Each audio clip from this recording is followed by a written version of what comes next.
If you've done inner child work or trauma work, but you still find yourself getting flooded by certain emotions, you still find yourself regressing or getting caught in certain behavioral patterns, or you still feel that fundamental disconnection from yourself, then this video is for you.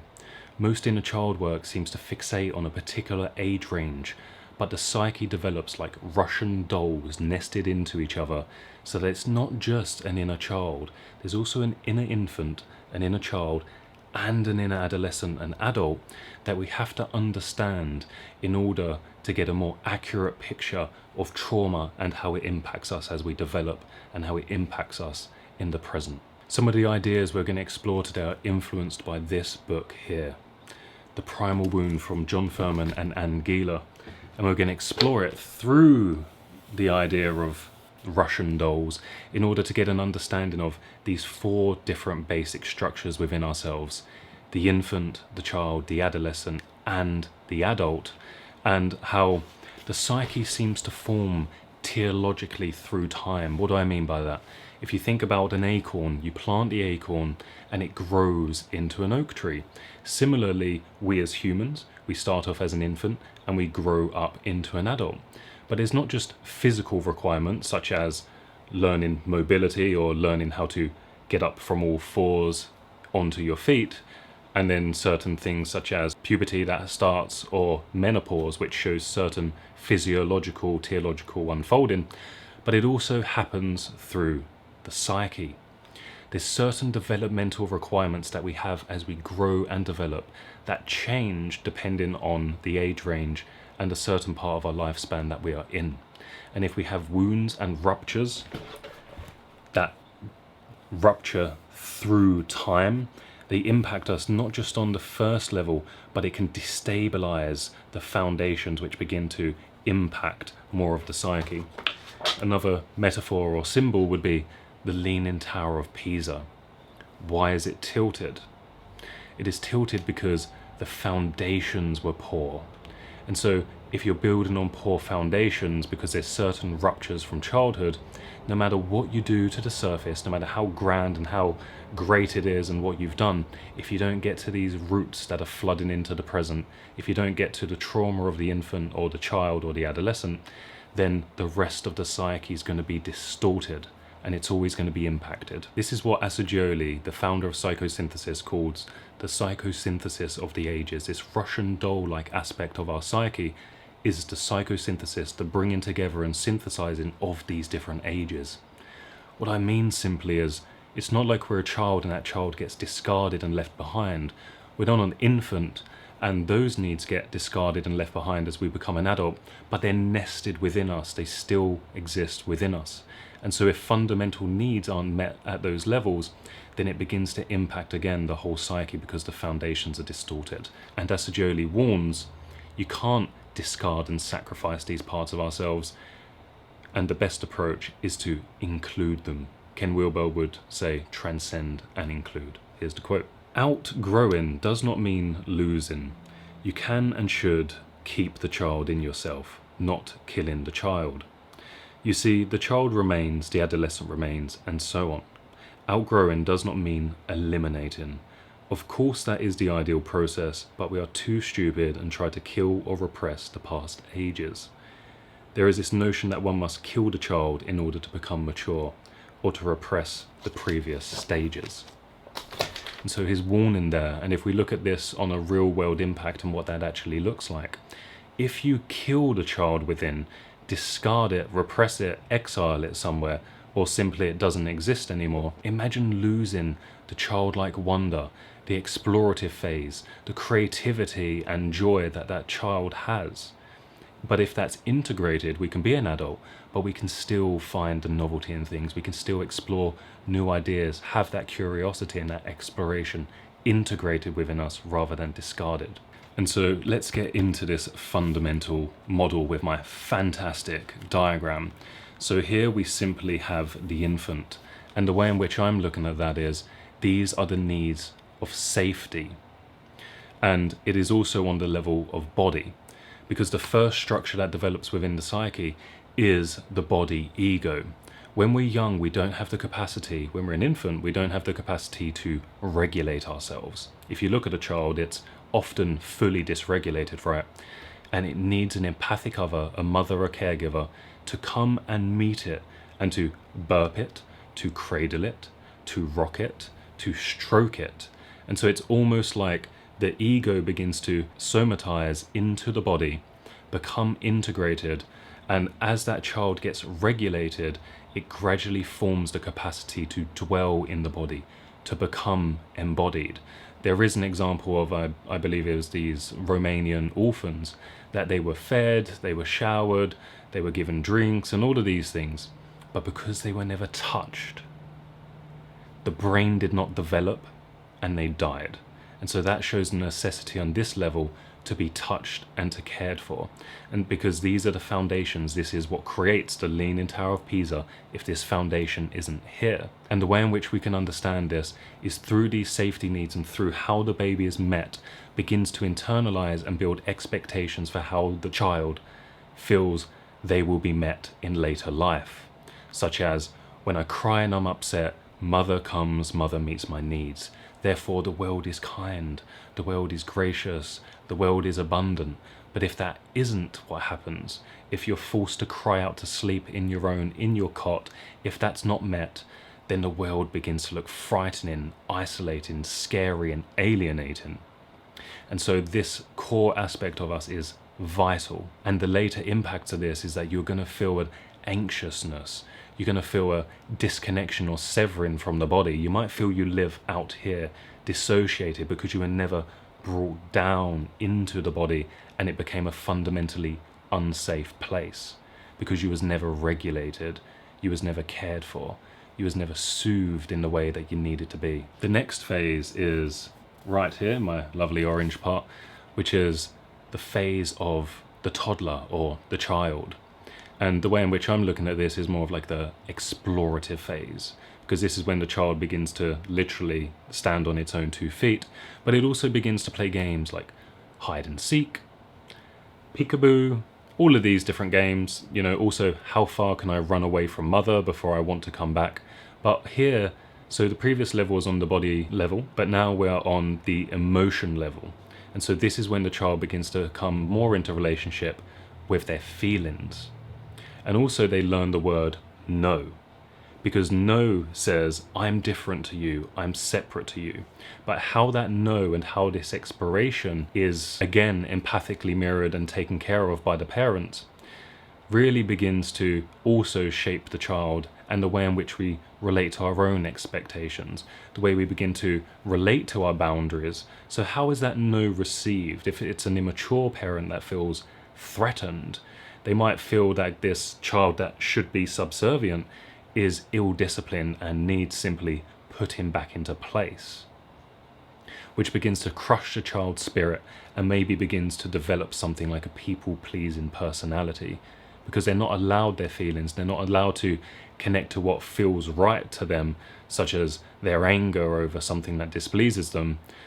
And so they begin to sacrifice their feelings in order to belong to the family unit. And so the shaming that comes from the environment can begin to cause emotional shutdown, fear of trying new things, and also feelings of being too much. If you know children at this age, you know they talk a lot, right? They have a lot of energy. And it's quite easy for a tired parent to constantly begin to reject and push away that child and what they're fundamentally trying to kind of express in that moment. And then we have the inner teen. And the inner teen and these needs are fundamentally around separating from the family unit to find a level of belonging in a tribe.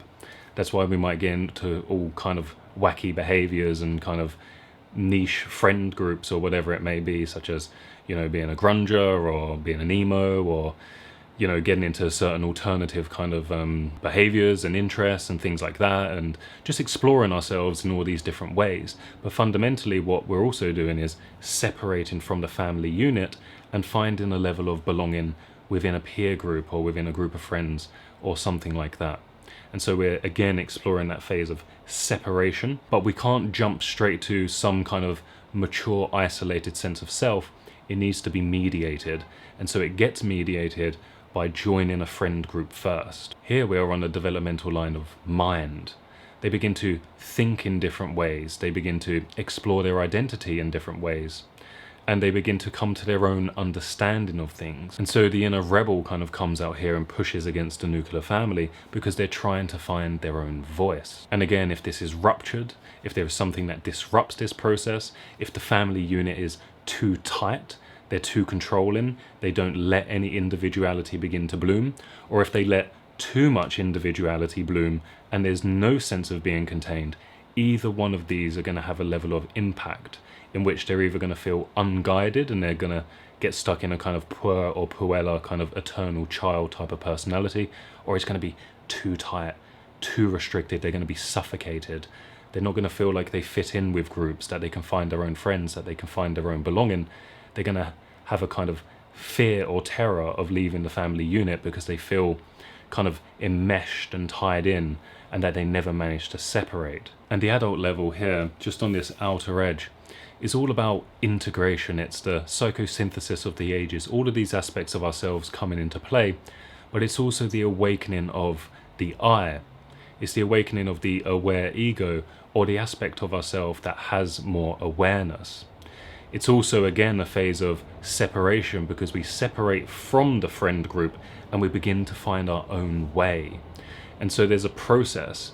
There's a process of belonging to the family unit, separating from the family unit into a tribal group and a tribal consciousness, and then leaving that tribal consciousness again to find our own way, our own identity, our own individuality. And as we do this, as we're at this mature phase, this is when we can really come into relationship with all of these different aspects of ourselves in a unique and different way. And so to bring all of this together, Assagioli said, don't kill these aspects of yourself.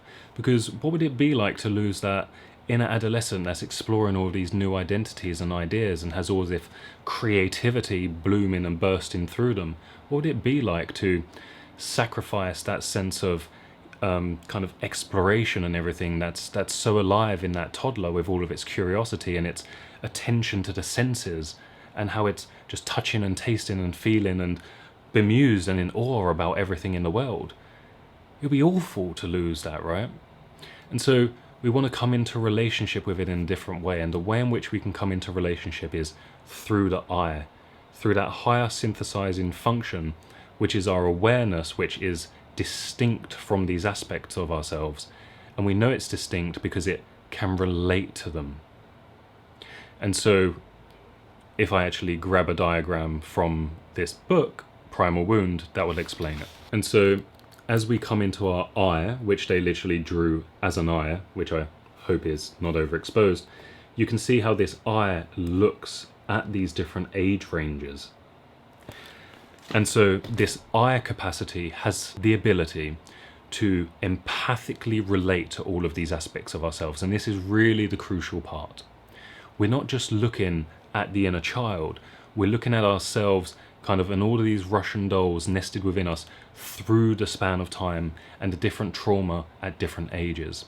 We can ask ourselves a question like, how old do I feel right now? When a regression happens, when an emotion floods, when a certain behavior we feel stuck in, we can ask ourselves, how old do I feel? And intuitively receive an answer or receive an answer from a subpersonality or a part of ourselves that might give the answer, oh, I actually feel 14. I actually feel like I'm trying to work out my identity. There's parts of myself that are confusing, that I can't quite reconciliate. I feel like I never found belonging in a group or something like that. And I never explored myself in all of these ways, and I feel like they're unmet needs. But if we just regress that back to 5-year-old every single time, then we're not going to meet them fundamental needs. It's the same that a 5-year-old has different needs to the 1-year-old or the 6-month-old. And you might notice that there's still a level of somatic work that you need to do on the body in order to feel fully grounded and integrated. But the key part is that I, this observing part of ourselves, can relate to, come into relationship to through empathic resonance, these different aspects of ourselves. And through holding these different aspects of ourselves, through empathy, it can begin to come into relationship with it. And so it doesn't shame or attack through an inner critic or a tyrant perspective, but it begins to hold them, to understand them, to come into relationship with them, which begins to synthesize them in the psyche. And so no longer do they act as these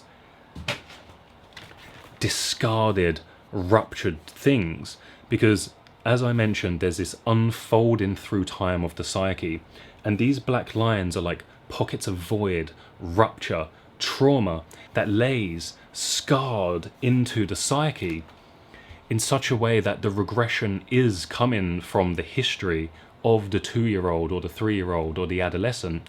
That rage that comes up, the sadness, the grief, the terror of annihilation, whatever it may be, the abandonment fear, ruptures up through this wound, through time into the present, and through the empathic regard we can relate to it in a different way, and we can begin to meet these needs for ourselves, to hold ourselves in a different way, to reach out to reparative, proper relationships in the present, to be held in a different way and to understand ourselves in a different way. And so a part of you will get triggered, it will come into the present, you can meet it in the present, you can hold it in empathic regard, you can ask the part how old it is, what does it need, and you can begin to meet those needs for it, whatever it may be. And it doesn't always have to be a level of trauma work or lower unconscious shadow work. It can also be golden shadow work. Maybe it just means I need to have more fun, I need to have more joy, I need to go on more exploration. It isn't always just I need to heal it, I need to soothe it. There's both the gold and the darkness in these aspects of ourselves that through doing this work we can begin to recover. And so within this video we've essentially covered the teleological unfolding of the psyche, how the psyche unfolds through time, how these different aspects of ourselves that unfold, the child, adolescent and adult, essentially have a teleological unfolding that unfolds. There's then these different traumas that can happen at these different level of developmental requirements that create these kind of shards that scar the psyche, which allow the energy to kind of bubble up, regress us, take us over, create certain behaviors that we try and avoid these wounds, but through coming into relationship with them in empathic regard, through healing the past, we can get to the foundational layers. So the psyche is no longer leaning like the Leaning Tower of Pisa. We can begin to repair it, integrate it, not discard it, not lose these parts of ourselves. We can bring it together into a harmonious psyche. Hope this video has been helpful, and I look forward to seeing you in the next one.